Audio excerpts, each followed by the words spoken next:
Evangelho de Lucas, capítulo 12, versículo 1. Ajuntando-se, entretanto, muitos milhares de pessoas, de sorte que se atropelavam uns aos outros, começou a dizer aos seus discípulos: acautelai-vos primeiramente do fermento dos fariseus e a hipocrisia.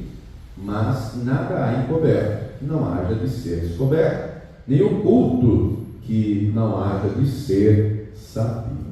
Somente até aqui. Uma multidão estava cercando o Senhor Jesus, e ele diz aos seus discípulos: tomem cuidado, acautelem-se do fermento dos fariseus, que é a hipocrisia. E ele deixa claro, em primeiro lugar, que Deus sabe todas as coisas, Deus sabe tudo, mas nessa fala aqui, ele deixa claro também que a prestação de contas se avizinha, se aproxima. Eu e você daremos conta a Deus de tudo o que fizermos, o que falarmos, e esse dia se aproxima. Temos que abrir os olhos, temos que nos acautelar, temos que cuidar do nosso coração. Digo sempre, Deus tem para nós uma vida abençoada nessa terra e uma eternidade inteira com Ele. Eu pergunto: você acredita nisso? Crê também que o Senhor vai falar conosco? Desocupe então suas mãos, vamos dar ao Senhor e a sua palavra a melhor salva de palmas que você já deu. Feche os seus olhos, aplaudindo, glorificando. Senhor nosso Deus e Pai, Deus bendito, santo e todo-poderoso, nos reunimos por tua causa, para te adorar, para te prestar culto, meu Deus, e a tua igreja agora te aplaude, te glorifica.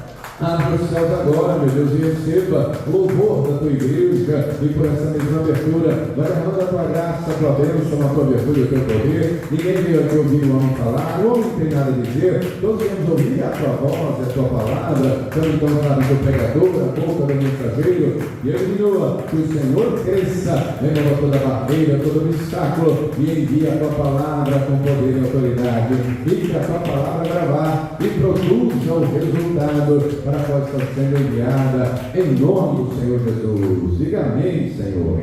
Tome teu assento, por gentileza, mas preste muita atenção, não se distraia. Se você trouxe aí papel e caneta, tome nota do que vai ouvir e aprender. Se trouxe celular, coloque no modo avião para não te atrapalhar, para não me atrapalhar. E aí você abre o bloco de notas e tome nota. Deus quer a palavra não somente no papel, no meio digital, Deus quer a palavra dele no nosso coração, para não pecarmos contra ele. Tudo foi escrito aqui na Escritura, foi selecionado a dedo pelo Espírito Santo, e essa palavra é viva, essa palavra é Espírito e vida, ela é poderosa, ela é eficaz, ela produz resultado. Amém? Muito bem, antes de entendermos aqui do que Jesus está tratando, nos aprofundarmos nas palavras que ele disse, eu vou trazer aqui um breve resumo do contexto. Se você acompanhar aí a partir do capítulo anterior, que é o 11, o texto nos diz, a partir do versículo 37, que um fariseu convidou Jesus para ir à sua casa,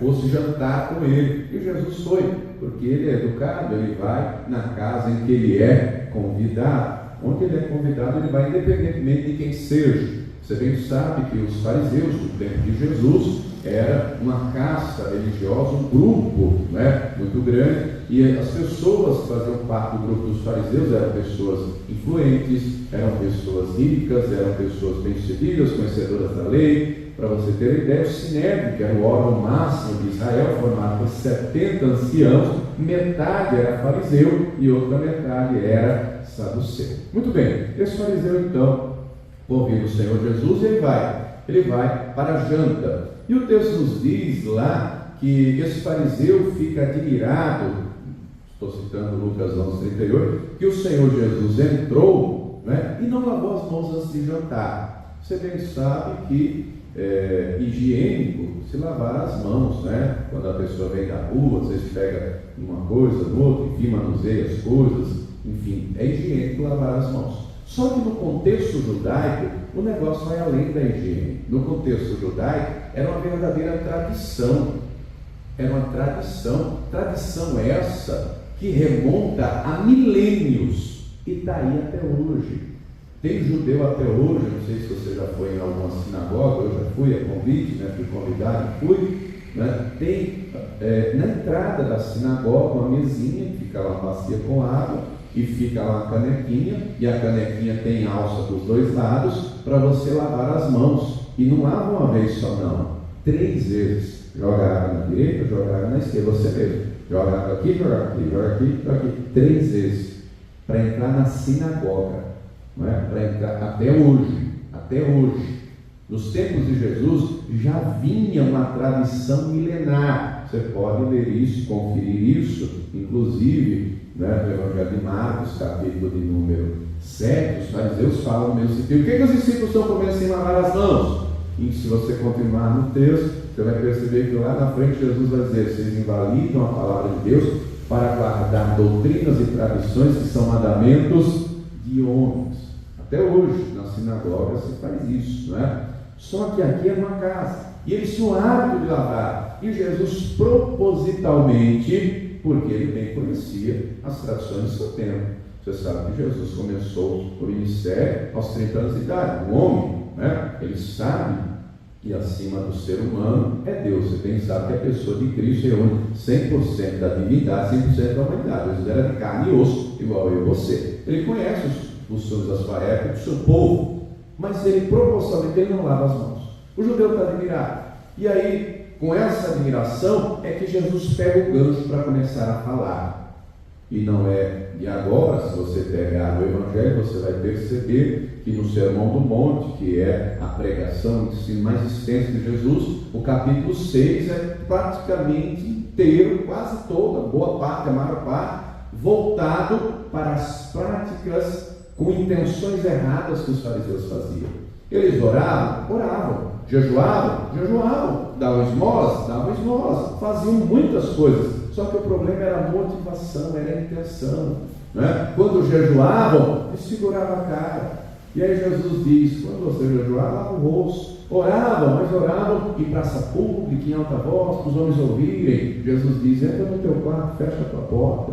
Quando davam esmola, tocavam trombeta, dizendo: olha o que eu estou fazendo. E Jesus diz: quando você for dar esmola, é para dar, é para fazer, mas não precisa tocar com trombeta. A mão direita não precisa saber o que a esquerda está fazendo. E aí, várias vezes, Jesus trazia de maneira vívida essa conduta errada, reprovável dos fariseus, né? Que era vívida e era notória para todos. E aí, no capítulo 11 aqui ainda, Jesus então vai falando de diversas coisas que os fariseus faziam, como por exemplo, davam o dízimo da hortelã do eno. Tem que dar o dízimo? Claro, tem, de tudo que vier às suas mãos, mas Jesus disse: eles devolvem o dízimo até das menores hortaliças, mas esquecem o juízo, o amor, as demais coisas que a lei traz, que a palavra ensina. O Senhor vai falar, por exemplo: vocês gostam dos primeiros assentos nas sinagogas, vocês gostam de ser saudados nas praças. O que é isso? É o ego, é o orgulho, é a soberba. Você bem sabe que quem senta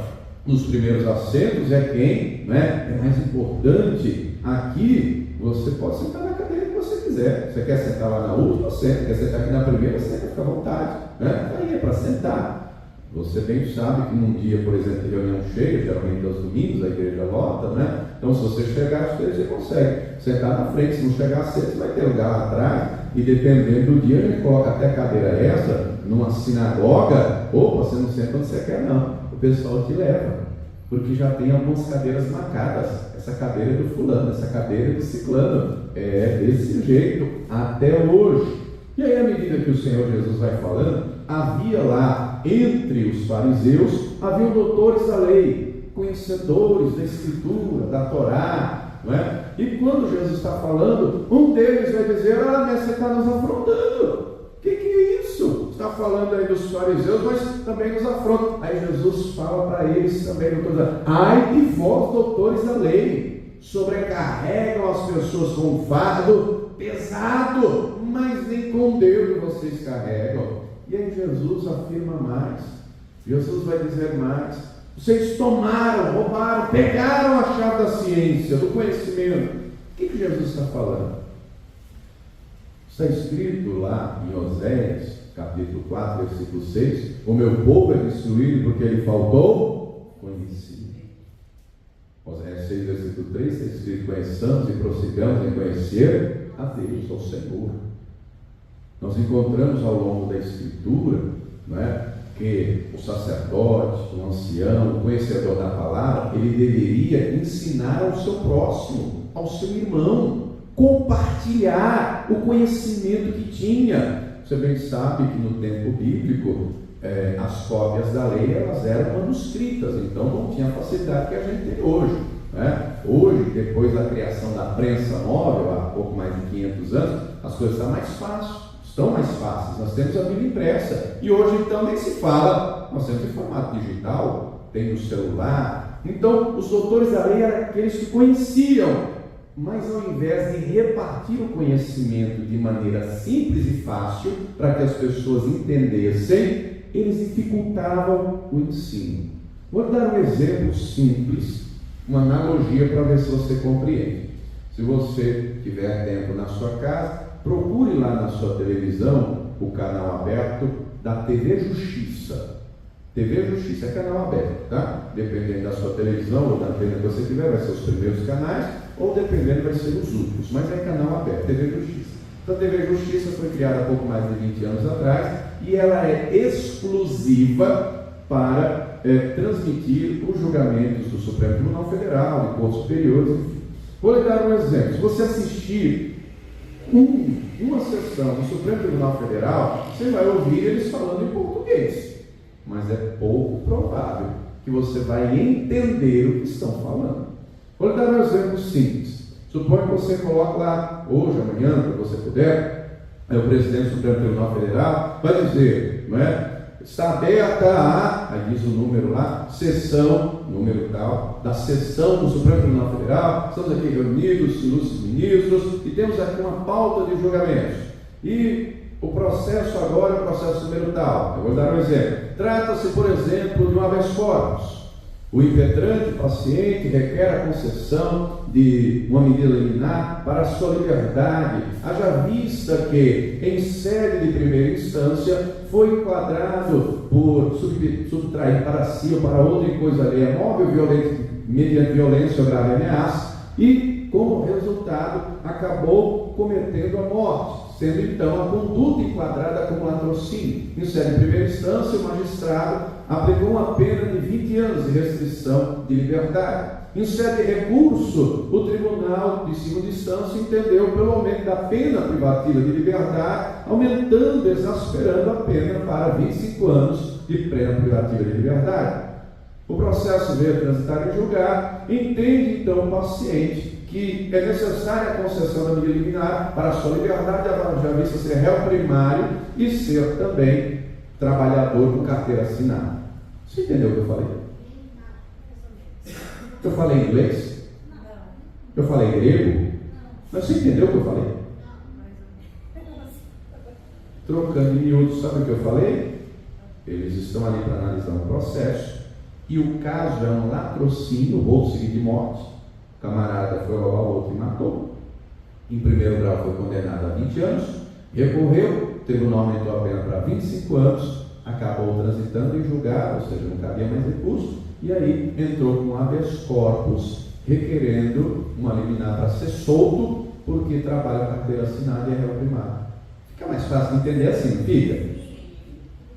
Você trazendo um linguajar mais acessível, não é mais fácil? Por que eu estou trazendo essa analogia? Porque era isso que os doutores da lei faziam.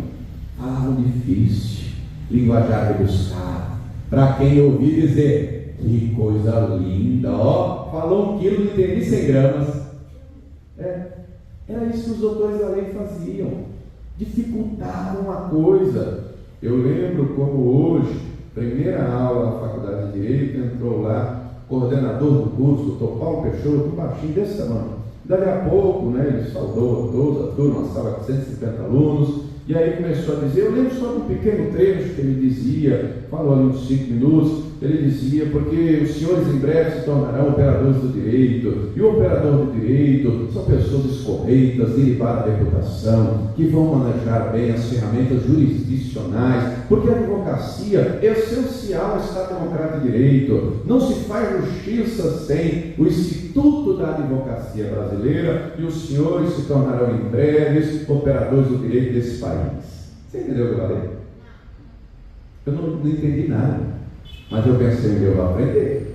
Um dia eu quero saber o que quer dizer isso. Hoje eu já sei, né? Eu estou dando esse exemplo porque era o que os autores da lei faziam, não era o que Jesus fazia. Ele trazia a palavra de maneira simples, para que todos os que ouvissem entendessem. Quem está entendendo, diga amém.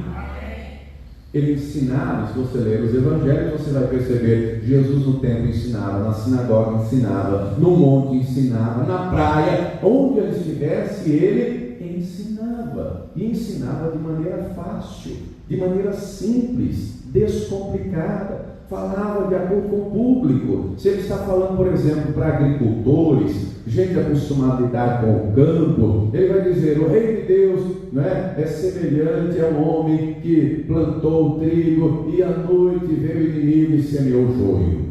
Ele vai falar: o reino de Deus, né, eis que saiu o semeador a semear, isso, a semente caiu no pasto. Então, se ele está falando a pescadores, o reino de Deus é semelhante a um pescador que jogou uma rede ao mar e trouxe todo tipo de peixe. Se ele está falando de um negociador, um comerciante, um empresário, ele vai dizer assim: olha, um senhor chamou os seus servos e deu 5 talentos para um, 2 talentos para outro, 1 talento para outro, e foi para o país distante, depois voltou e requereu contas, e várias outras parábolas.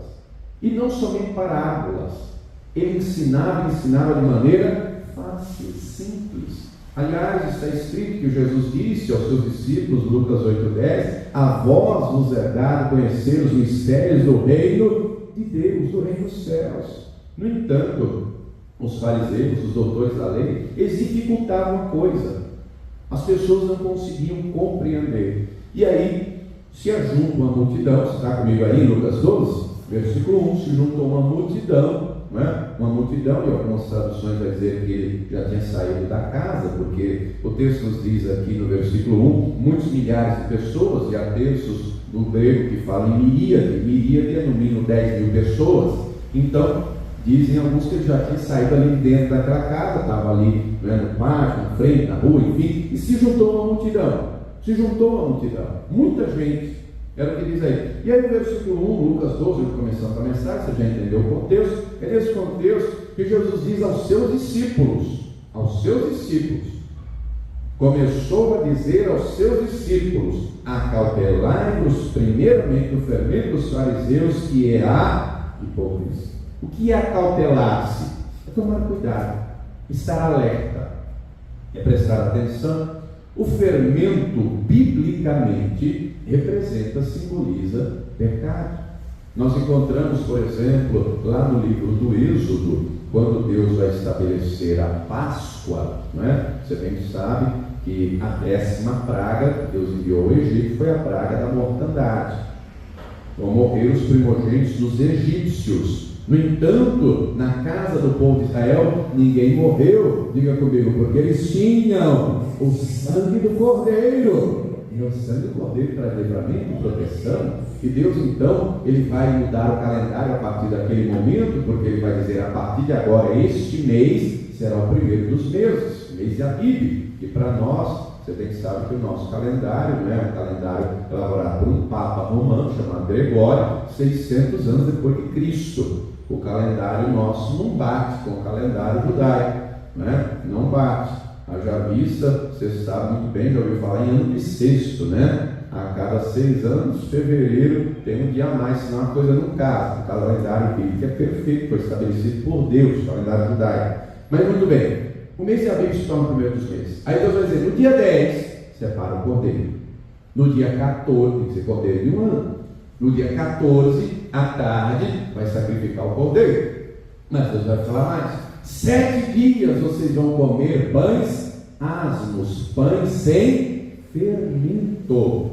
E aí Deus diz mais, se você ler Êxodo 12, versículo 15: quem comer pão sem fermento vai ser extirpado, vai ser cortado em Israel. E até hoje, os judeus, para guardarem essa ordem aqui, quando chega na semana de comemoração da Páscoa e dessa festa dos pães asmos, eles tiram tudo de casa que tem um fermento.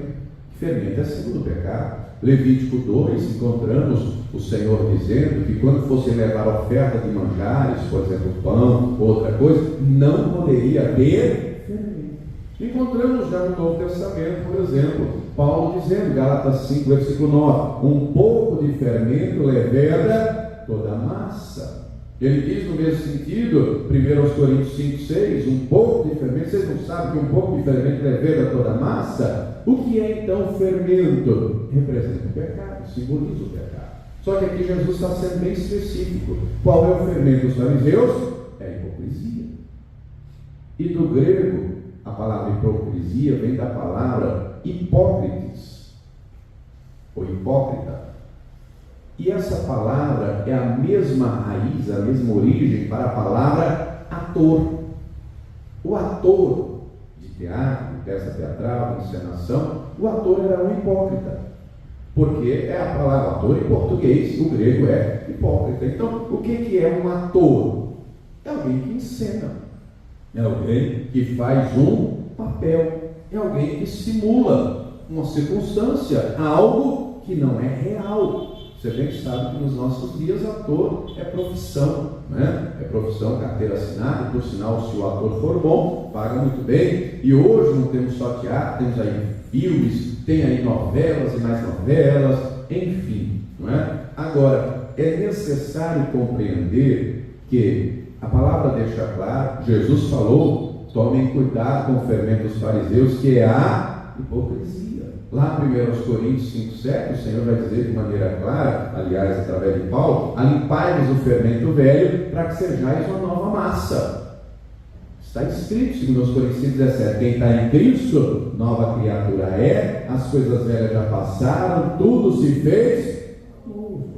Nós não podemos fazer festa com fermento velho, mas com os asmos da sinceridade, da verdade. Não pode haver no nosso coração o fermento velho do pecado, da malícia, da maldade. O pecado é maligníssimo, preste atenção, o pecado é pior do que a fome, o pecado é pior do que a miséria, o pecado é pior do que a pobreza, do que a guerra, do que a morte, porque a fome se mata com comida.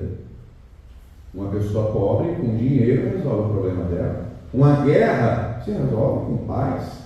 Agora, o pecado nos aparta da presença de Deus, nos afasta. O pecado então é maligníssimo, nós devemos tomar cuidado. Jesus falava dos fariseus, se você ler, por exemplo, Mateus 23, que é um capítulo inteiro, Jesus vai dizer que na cadeira de Moisés estão sentados escribas e fariseus. Façam tudo o que eles falarem, mas não sejam como eles, porque eles falam e não. E aí, queridos, nós temos que olhar para nós, inevitavelmente, infalivelmente, porque é muito fácil olharmos a vida alheia. E, aliás, tem gente que, sem saber ou perceber, presta serviço para o diabo, sem saber ou perceber, porque o diabo é acusador, e a Bíblia diz que ele acusou Jó, a Bíblia mostra ele acusando o sumo sacerdote Josué, está lá Zacarias capítulo 3, ele nos acusa de dia e de noite. Apocalipse 12. E aí tem gente, consciente ou inconscientemente, que às vezes presta serviço para o diabo, apontando e julgando e até condenando aos outros, apontando o dedo. Meu irmão, Deus não te chamou para ser juiz da vida de ninguém. Não é para apontar o dedo, é para estender a mão.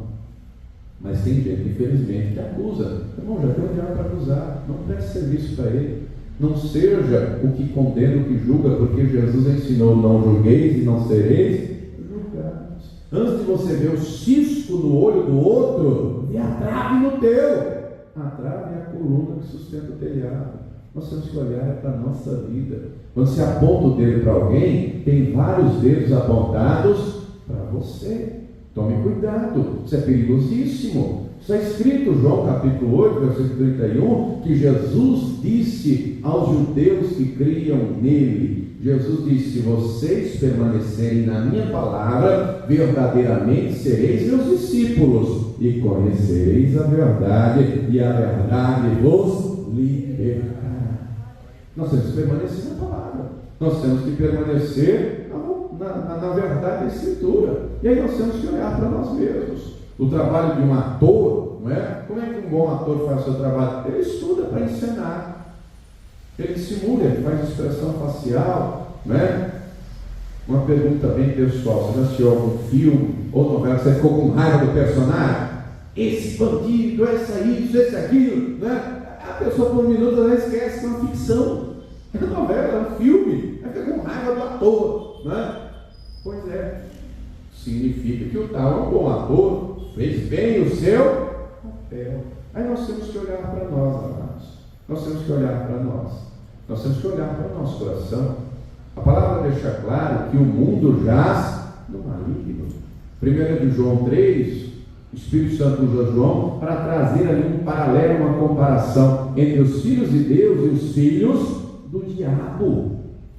Jesus chega ao ponto de dizer, está escrito, João 8,44, vós tendes por pai ao diabo e querem agradar ao seu pai, porque ele é homicida desde o início. Não se firmou na verdade, que não há verdade nele. Ele é mentiroso e pai da mentira. Olha a seriedade disso.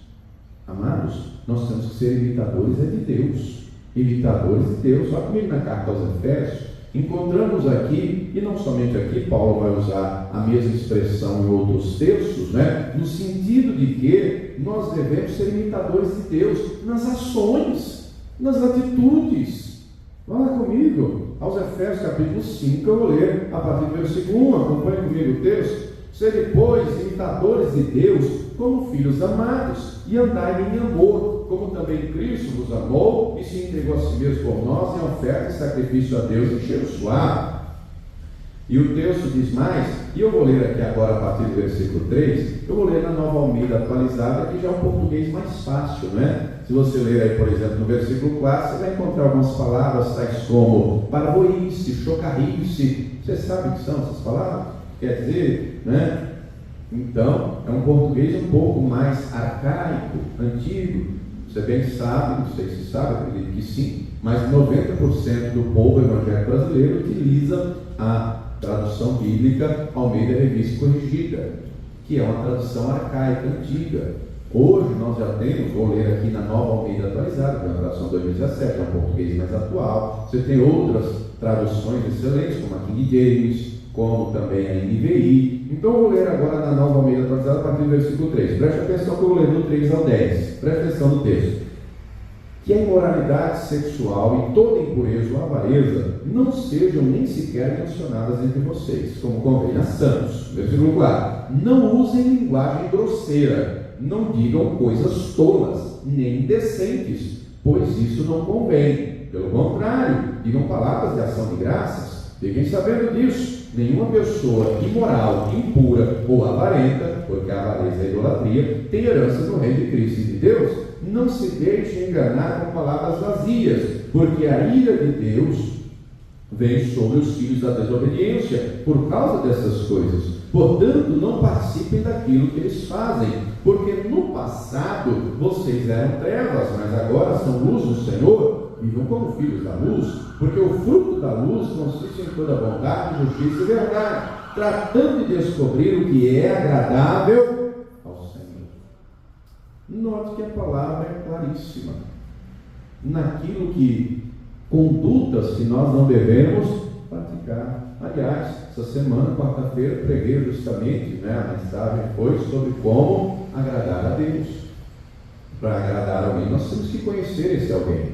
Nós temos que saber o gosto dessa pessoa. A pessoa gosta, por exemplo, de que cor? Gosta de rosa, azul, lilás, verde, vermelho? Gosta de comer o quê? Para agradar alguém, você tem que conhecer o texto base lá. Foi o Salmo 19, Davi dizendo que as palavras dos meus lábios e o meditar do meu coração agradem a ti, Senhor. E aqui está escrito na Bíblia, está escrito que agrada a Deus e o que não agrada.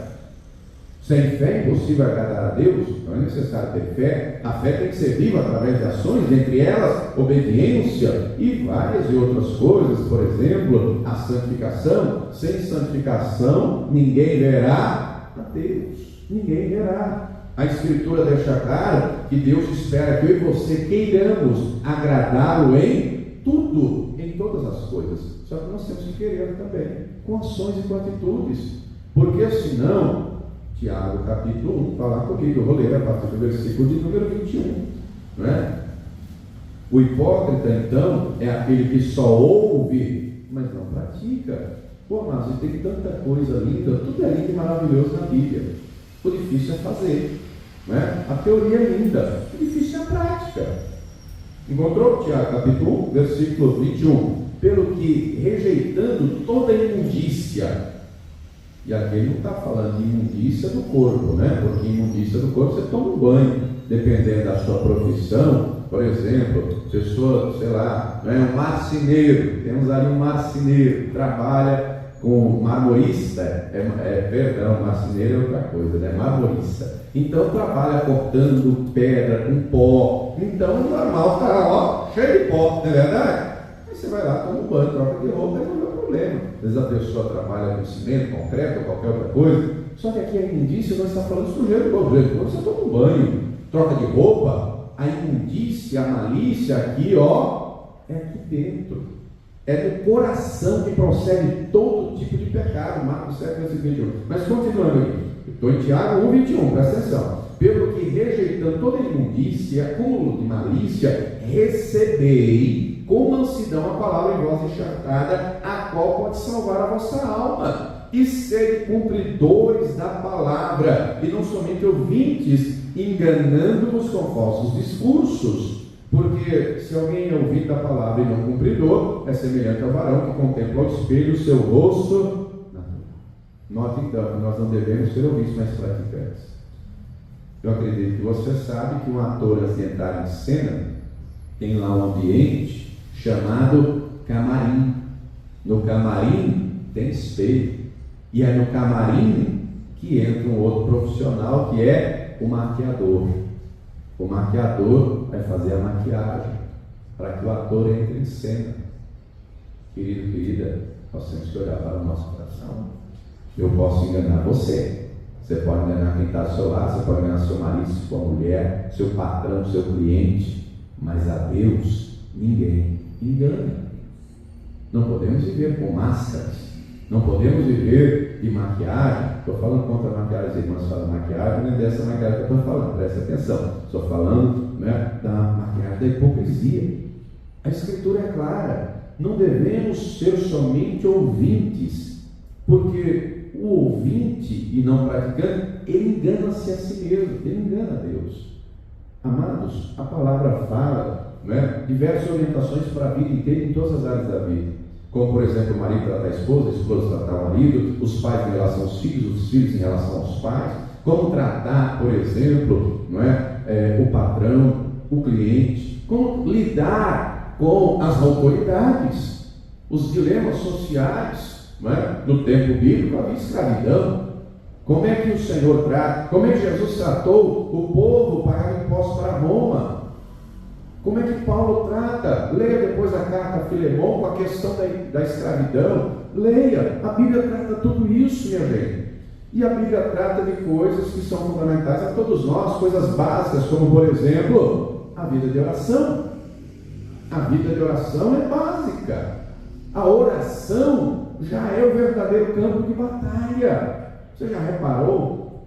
Por exemplo, na sua casa, já aconteceu alguma vez, algumas distrações, telefone que toca, cachorro que late, vizinho que chega, para distrair. Tem gente que se fala, vamos na igreja, mas está lá no shopping, opa, bora! Olha só que coisa, meu irmão, Deus espera que eu e você tenhamos vida de oração. Só que não podemos cair no erro que os fariseus caíam. Vai para a praça, não tem problema não ter culto na praça. O problema, lê depois Lucas 18, como é a oração do fariseu? Levanta os olhos aos céus, estufa o peito, graças te dou, Senhor. Porque eu não sou como os demais homens, eu sou especial. Eu devolvo o dízimo de tudo, eu jejuo 2 vezes por semana, eu não sou nem essa peste aqui, essa praga desse publicano, isso é um lixo. Agora eu não, eu sou diferente. Eu sou a última coca do deserto, eu sou a última bolacha do pacote, eu sou eu canto para mim mesmo com um grande açúcar dentro do espelho. Essa é a oração do fariseu. Como era a oração do publicano? Cabeça baixa, olhos no chão, batendo no peito e dizendo, tem misericórdia de mim, Senhor, porque eu sou um pecador. Deus se agrada, como Paulo disse lá em 1 Coríntios 5, da sinceridade da verdade. Não somos perfeitos, perfeito Deus, infalível Jesus, mas Deus se agrada da sinceridade, Deus se agrada da verdade. Então tem o ser vida de oração, tem o ser vida de jejum, e Ninguém precisa saber que você está jejuando. O jejum tem que ser um hábito da vida cristã. Não tem vitória se você só vai ter se você jejuar. E é você jejuar. É você jejuar. No que tange a oração, encontramos ordem expressa que nós temos o dever de orar e orar sempre. Orar e orar sem. Nós vivemos no tempo do crente 6 horas. Vocês oram por mim? Não é pecado pedir oração, não, irmão. Jesus pediu oração. Paulo, em pelo menos 6 cartas, pede oração. Só que Jesus pediu para orar por ele no momento mais crucial do ministério, que foi quando o Getsemane, né? Pediu aos discípulos para orar, os discípulos foram dormir, e Paulo pede para orar por ele, mas tanto o Senhor quanto Paulo, eles não só pediram para os outros orar, mas eles também oravam. Tem gente que pede para os outros orar e não ora. Eu não conheço gente que, se fosse pela pessoa, não parar de orar por ele, por ela. Conheço gente que, se fosse na cabeça dela, pastor, tenho que orar 24 horas, não é só na igreja, não, tem que orar no mundo também. Tem que orar em todo lugar, de manhã, tarde e noite.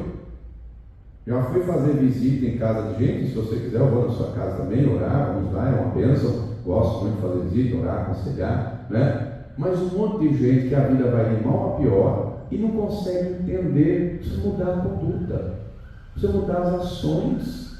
Quem está entendendo, diga glória a Deus.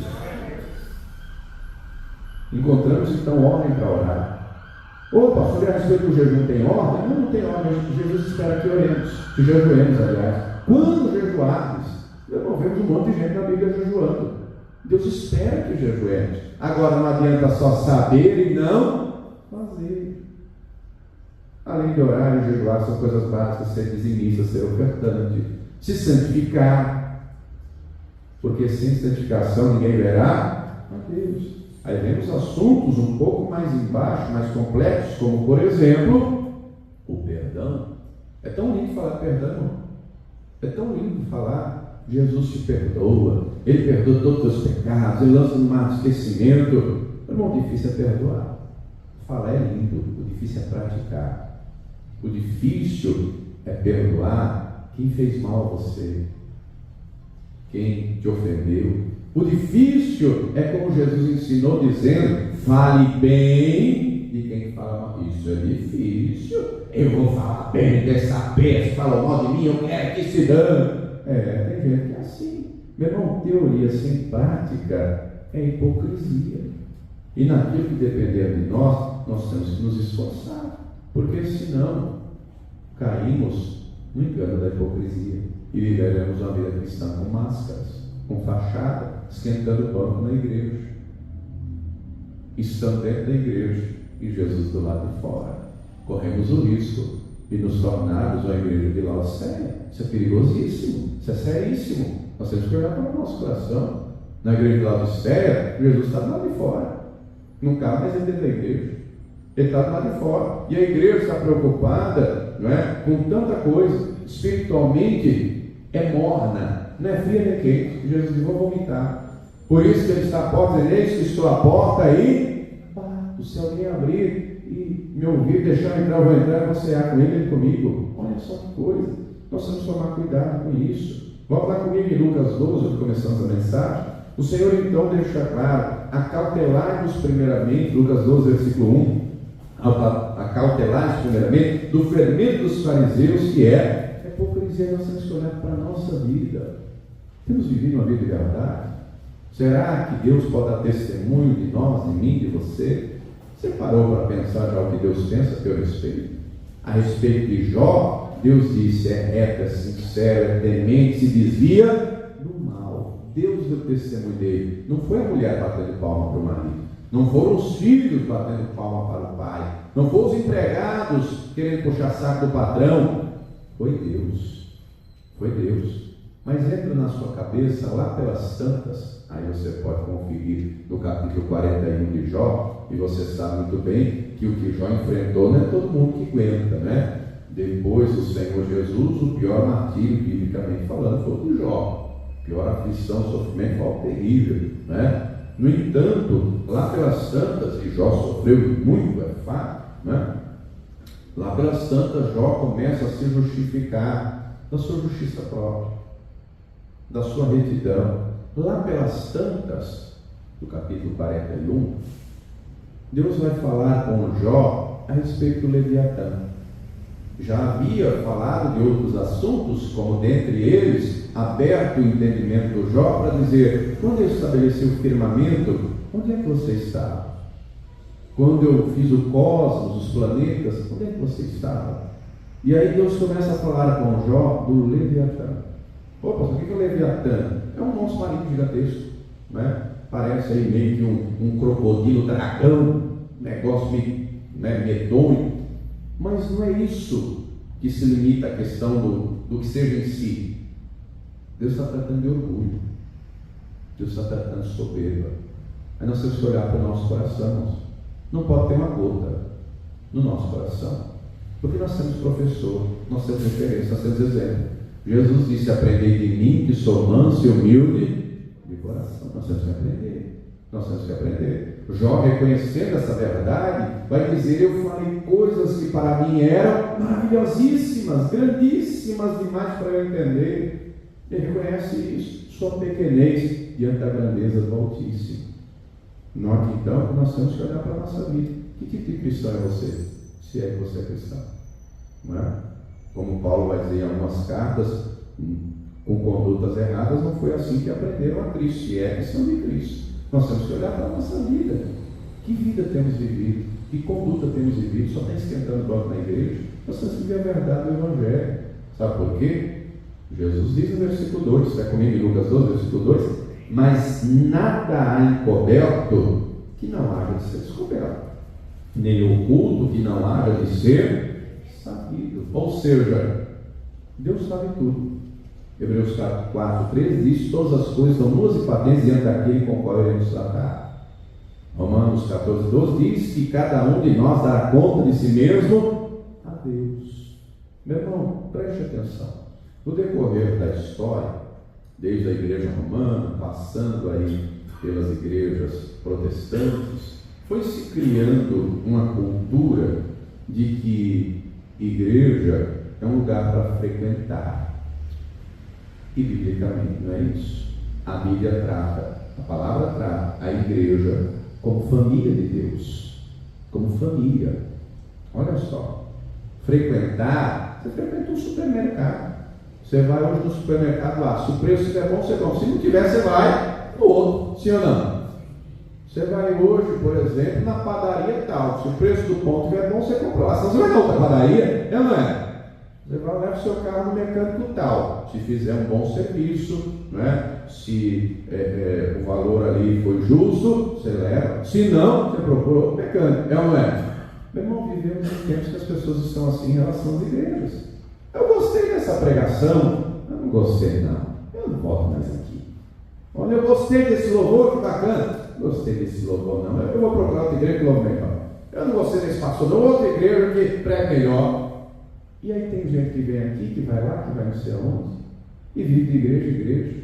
Quando não, ali tem revelação. Tem igreja por aí que tem um momento da revelação. Tem igreja por aí, tem o culto da revelação. Meu irmão, a revelação já está aqui, é da palavra de Deus. Você quer revelação de Deus, dobra o teu joelho no teu quarto e ora até Deus falar com você. E se Ele não falar, não para de orar, porque uma hora Ele vai falar. O problema é que muita gente quer soluções imediatas para os problemas e mazelas do próprio coração e não percebe a conduta que precisa mudar. Nós temos que olhar para nós. Vivemos em tempos em que, infelizmente, não estou falando no sentido de apontar nem julgar ninguém, várias igrejas aí viraram shopping centers. Estamos dentro do mercado de fé, do mercado gospel. Quando olhamos o Evangelho, o texto é claríssimo em dizer, mais uma ocasião, Jesus foi ao templo e viu gente vendendo e comprando. Ele fez açoite, derrubou mesas e açoitou e disse: ora, a casa do meu pai é casa de oração, não é covil de ladrões. Vivemos em dias que se vende de todas as igrejas por aí. Tem lojas, bazares, dentro da igreja, lanchonetes, livrarias, vende-se de tudo. Mega igrejas que parecem shopping center, não é? Aí nós temos que olhar a despeito de tudo isso, né? Não estou falando isso para dizer que somos melhores que ninguém, que não somos, não. Até mesmo porque a palavra deixa claro que quem conhece mais, o nível de cobrança é maior. a quem muito é dado, muito será cobrado. Com toda humildade, há anos atrás, Deus deu uma ordem para o pastor Joanildo dizendo: vim para a igreja, porque tinha cantina, tinha lanchonete, né? Tinha livraria, porque na cabeça dele o pessoal vinha, já vinha do trabalho, às vezes com fome, compra na lanchonete da igreja. Às vezes não tinha uma Bíblia, compra na livraria da igreja. Até o dia que Deus disse para ele: tira tudo, tira a livraria, tira a lanchonete, ensina a palavra, prega a palavra, eu vou levantar o povo. Ensina as pessoas a serem dizimistas, a serem ofertantes, terem vida com Deus. E de lá para cá, quase 30 anos, Deus tem cumprido essa palavra. Com toda humildade, você sabe que a gente não vê nada aqui, tudo é de graça, nós não somos melhores que ninguém. Vocês que olham para nós, a quem mais é dado, mais será cobrado.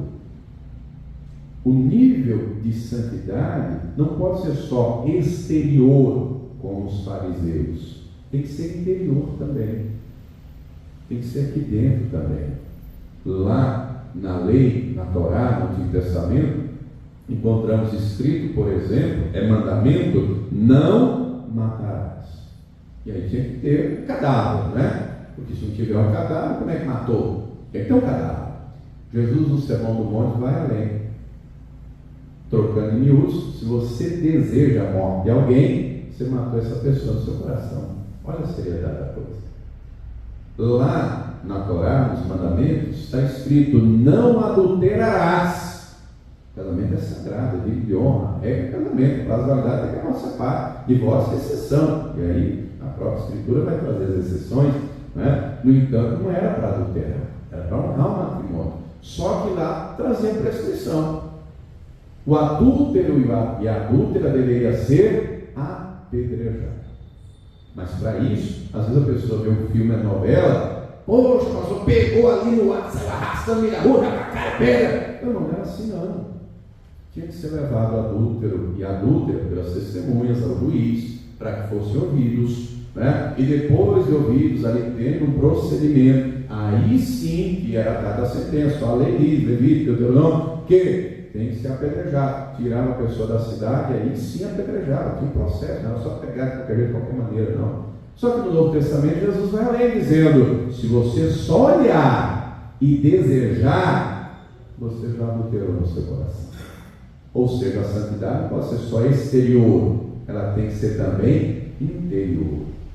O nível aumentou. A quem mais é dado, mais é cobrado.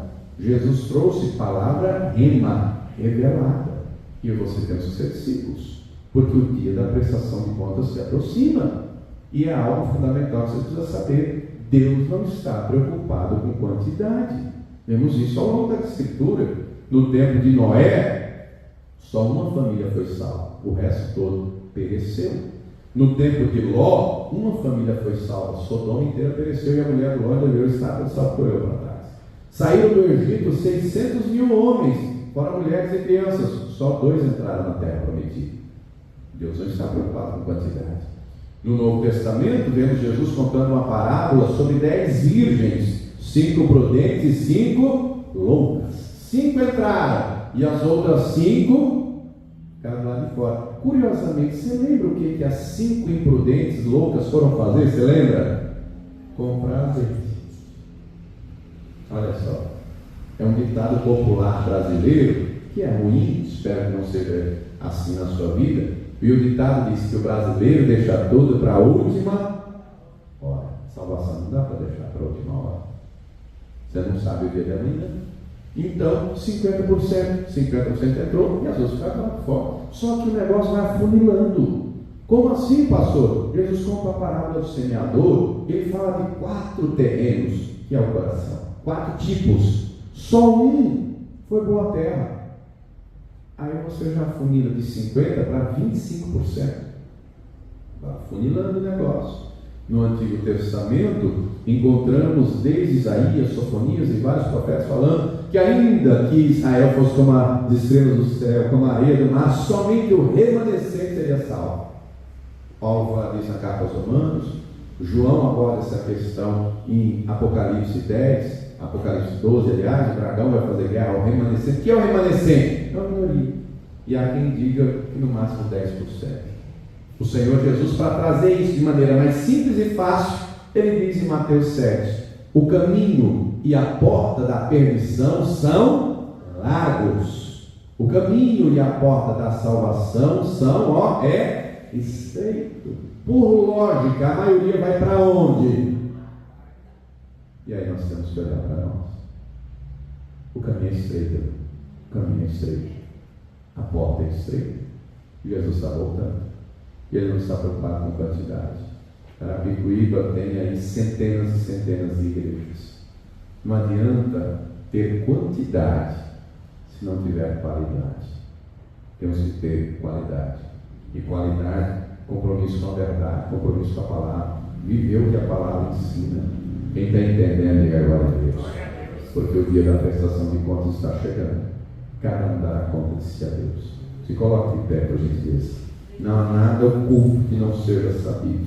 Não há nada encoberto que não há de ser descoberto. E preste atenção, o intuito não é apontar nem julgar ninguém. O intuito é trazer alerta. Porque foi isso que Jesus disse. Acautelai-vos. O que é acautelar-se? Atenção, cuidado. Nós temos que olhar para nós mesmos. Como é que você tem vivido sua vida cristã? Porque infelizmente muita gente só vem, senta no banco, bate palma, canta o hino, ouve a palavra e vai embora. É isso, não gosta do culto, vai a outra igreja. Tome cuidado, isso é perigoso. Tome cuidado. Como é que você tem vivido? Tem vivido o evangelho lá na sua casa, com seu marido, com sua mulher? Tem vivido o evangelho com seus vizinhos, com seus trabalhadores, amigos, patrão, cliente?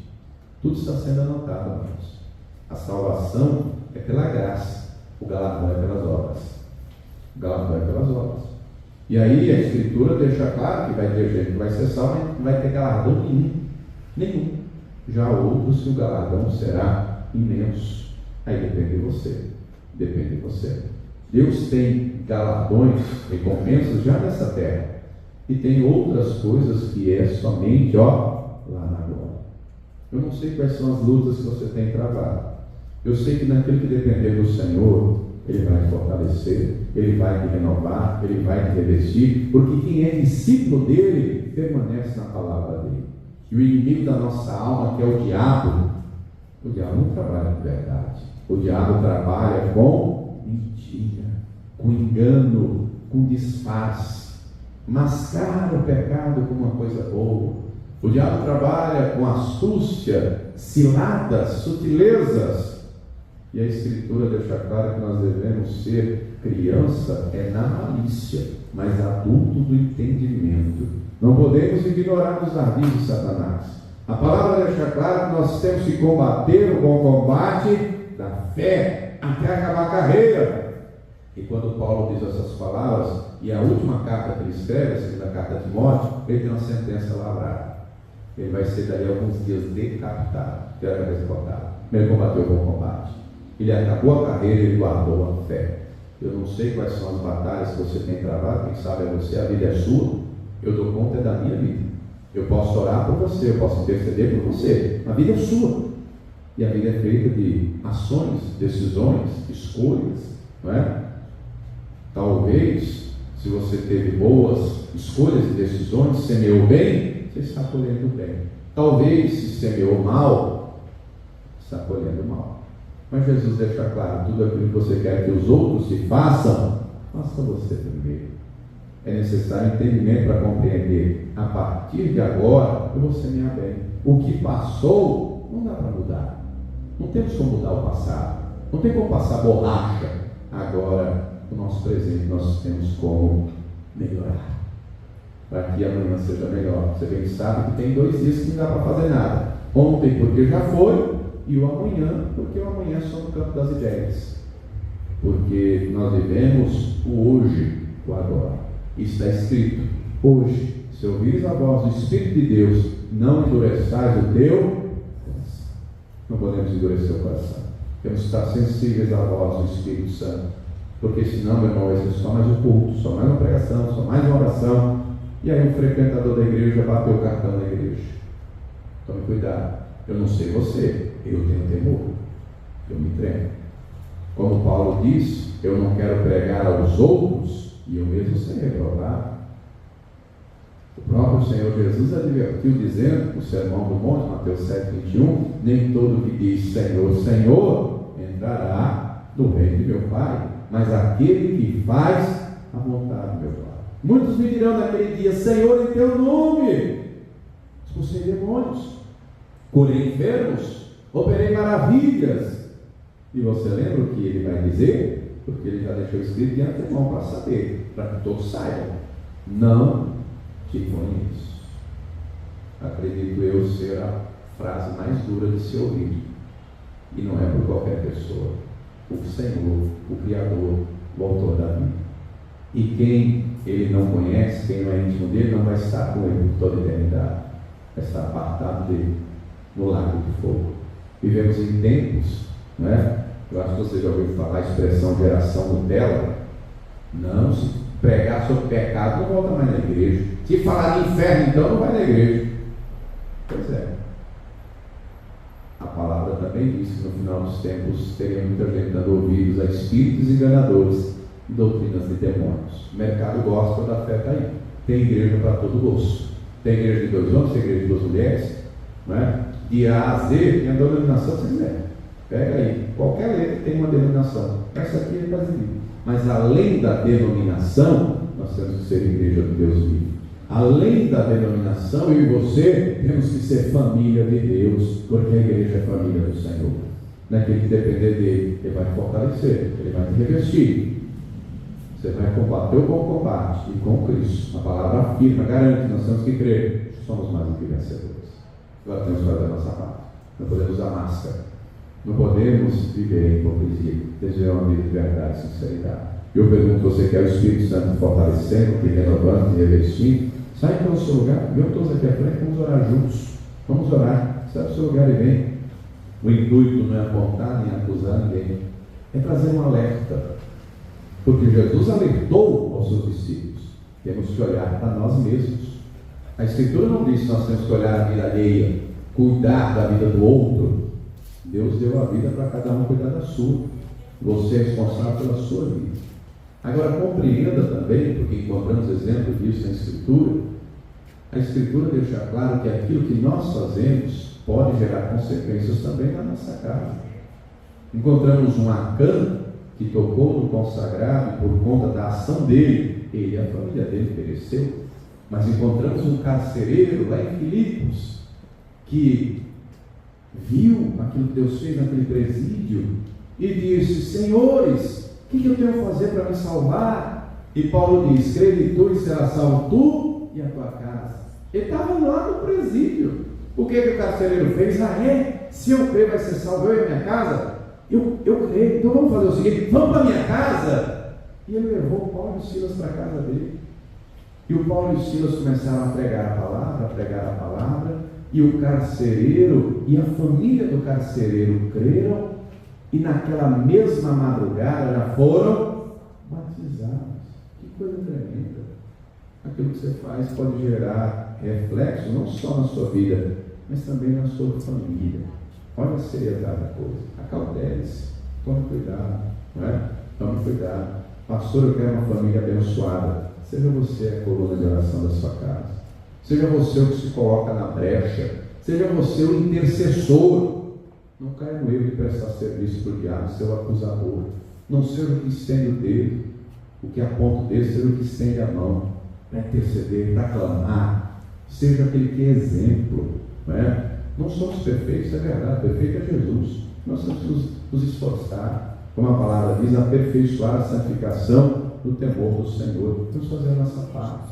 E para isso, a cada dia estudando e meditando a palavra, a cada dia orando, jejuando, cultuando, perseverando. Amém? Nós vamos orar, mas antes de orar, tem alguém aqui no nosso meio que nunca levantou a mão para receber ao Senhor Jesus? Tem alguém afastado? Tem alguém que ainda não é batizado? Mês que vem tem batismo nas águas. Todos já estão na presença de Deus? Então, amém, vamos orar. Quem sabe da sua vida é você. Se você é discípulo de Jesus, guarda essa palavra no seu coração. Acautele-se. Tome cuidado. Porque o dia da prestação de contas está chegando.